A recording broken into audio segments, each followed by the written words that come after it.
Voilà, troisième partie de Grand Air. On est toujours en public dans ce studio. Valfroy Constant nous a rejoint. Valfroy, le guide de Télé Grenoble. Bonsoir Valfroy. Bonsoir Thibaut. Tu vas nous emmener dans quelques instants sur les arêtes aériennes qui surplombent Grenoble, le Néron. Qui a brûlé il y a quelques années. On verra que l'incendie a disparu, mais qu'on peut retourner faire des belles choses là-bas. Et puis, avant ça, on va aller se balader du côté du Mont Blanc avec Jean-Claude Mettefeux. Bonsoir Jean-Claude. Bonsoir Télé Grenoble et surtout merci Télé Grenoble parce que c'est important de savoir dire merci quand on a la chance de passer un peu quelques minutes sur une antenne. Alors merci de nous remercier. On n'a pas encore commencé l'interview, mais c'est vrai que votre histoire, moi, m'avait intrigué pendant l'été. Vous aviez décidé d'enchaîner les Monts Blancs. Les gens qui sont montés au sommet du Mont Blanc, et même Valfroy en tant que guide le savent, 1 ou 2 Monts Blancs, c'est déjà quelque chose. Vous aviez décidé d'enchaîner 20 Monts Blancs. Pourquoi cette idée un peu originale? La question me fait beaucoup plaisir. Certes, je vis l'aventure pour déjà me faire des émotions. Et je pense qu'à ce niveau-là, il me faut toujours quelque chose de plus fort, de plus osé.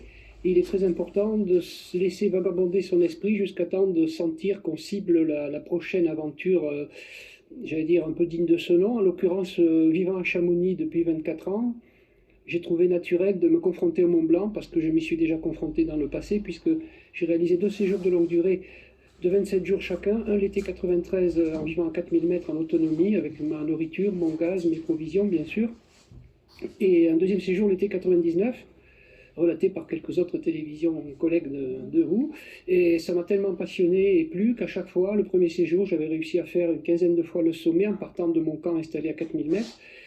Et le deuxième séjour, j'avais pu également joindre le sommet à peu près presque une quinzaine de fois. Et là, je voulais m'y prendre différemment. Je voulais toujours m'occuper du Mont Blanc. Mais ce qui m'a fait plaisir cette fois-ci, c'est de ne pas m'installer vivre à 4000 mètres d'altitude, mais de repartir sous forme d'une semaine presque à chaque fois de la vallée d'où je vis, de Chamonix. D'accord. Alors, on va voir quelques photos de ce périple. Pourquoi 20? Il y avait un chiffre symbolique Oui, le chiffre 20, je l'ai choisi de façon presque un peu sans trop réfléchir, mais surtout, je pensais qu'au bout de 20 Mont Blanc, je serais confronté à ceux qui partent en Himalaya ou dans les Andes encore plus haut. Mais c'était ma façon à moi de m'y prendre respectueusement face à la cime la plus haute d'Europe, de façon la plus simple possible, mais la plus passionnante en même temps. Et je pense que j'ai pu retrouver dans toutes les sensations vécues cet été ce genre d'aventure que l'on vit quand on est en expédition très loin.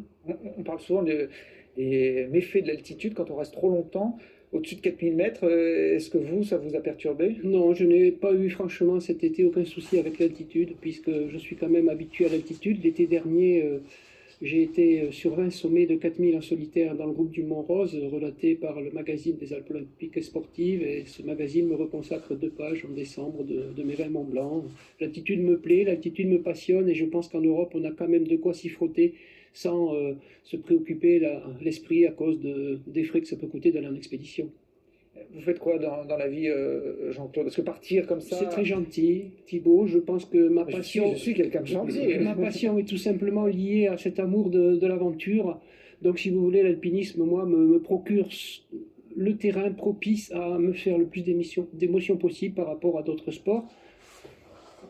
Je suis comme tout le monde, je regarde un peu le football ou l'activité sportive, mais je suis franchement passionné depuis presque 30 ans d'aventure en solitaire, puisque j'ai dépassé de milliers de courses, pas forcément très difficiles, mais dans les Alpes d'Europe depuis que je vis ma passion. Oui, parce que vous crapahutez tout au long de l'année et un peu partout. Pour préciser, entre l'an 2000 et l'an 2006, bien que beaucoup de personnes ne le savent pas, j'ai parcouru dans les Alpes tous les 5-6 mois en solitaire, 1000 km à pied. Un peu partout, des endroits choisis au hasard, souvent dans tous les massifs glaciaires et non glaciaires européens. Et cette aventure s'est poursuivie entre 2000 et 2007 au rythme de 1000 km tous les 5-6 mois, atteignant ainsi ce qui a fait l'objet de mon premier livre, 12 000, même presque 14 000 km en 6 ans parcourus à pied dans les Alpes d'Europe, un peu partout. Donc, tour du monde dans les Alpes, voilà, un bouquin qui a vécu aussi, qui a fait le tour du monde avec vous. Oui, c'est vrai, parce que je relate dans ce livre non seulement cette période à partir de l'an 2000, mais toute celle qui a pu précéder depuis que je me passionne à cela, c'est-à-dire à peu près depuis on va dire, depuis 1976-77, où j'étais perchman à Villard-de-Lans d'ailleurs, et même vendeur de matériaux à la boîte à outils à Saint-Martin-d'Air. J'ai commencé l'aventure dans votre capitale, grenobloise, de façon très modeste, avec des voix normales, comme le mot aiguille. Donc bravo encore aux 2 jeunes qui étaient là, ça fait plaisir de voir des jeunes qui s'intéressent de près aussi à l'aventure, et bravo aussi pour tout ce que vous dites, Thibaut, par rapport à l'organisation des journées là, Je vous rajoute, parce qu'on se fait féliciter toutes les 2 minutes, c'est sympa, merci. Jean-Claude, est-ce que vous avez croisé au sommet d'un de vos 20 Mont Blanc un pianiste? Oui, il y était, mais moi, quand je suis passé au sommet, c'était juste avant ou juste après. En tout cas, l'anecdote la plus forte peut-être, c'est le fameux japonais qui venait du Japon en vélo. Alors, il était entre le bivouac Valo à 4400 mètres et le sommet du Mont Blanc. Il bougeait plus, il avait les habits qu'il fallait, mais il n'avait pas de piolet, il n'avait pas de bâton, il avait juste les crampons et je sentais qu'il n'était pas à l'aise. Alors, je me suis permis de lui dire, veux-tu que je te prête un bâton en anglais? Il m'a dit oui, on s'est suivi au sommet, on est redescendu ensemble. En redescendant du sommet, il m'a expliqué qu'il venait du Japon en vélo, qu'il était parti il y a 7 ans et qu'il continuait cet hiver son périple à travers la Suisse, la Yougoslavie, pour rejoindre l'Afrique et passer de l'Afrique, l'hiver en vélo en Afrique. Bon, vous allez continuer à prendre de ces nouvelles?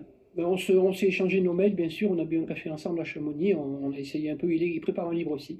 Bon. Alors ce pianiste, hein, c'était un guide de haute montagne, Valfroy, Philippe Genin, amoureux de musique, qui cet été, il est venu aux rencontres du cinéma de montagne également.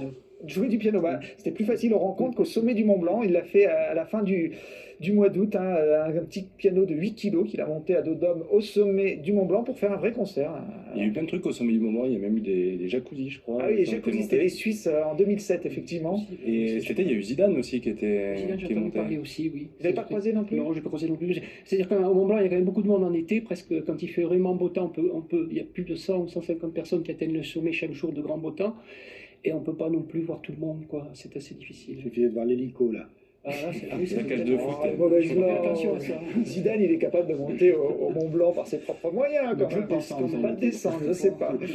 Il était peut-être pressé. Il ne serait pas capable, en tout cas, d'en enchaîner 20 comme Jean-Claude. Bravo, en tout cas, pour cette belle performance. Et puis, bah, merci aussi à vous, hein, puisque c'est un mot récurrent Oui. dans cette dernière Mais partie. Thibaut, c'est pour dire aussi que l'an prochain, l'aventure continue, puisque c'est au programme une traversée de l'arc alpin intégrale, cette fois-ci de façon suivie, de la Méditerranée au Triglav, le plus haut sommet de Slovénie. Et là, j'ai la promesse, ce soir, après l'émission, je rencontre une personne intéressée pour me suivre sur le plan à la fois sportif, avec un partenaire de vêtements d'alpinisme, sac de couchage, je ne vais pas la nommer, mais enfin qui est d'accord de me faire un petit contrat enfin financier pour m'aider quand même, ce qui est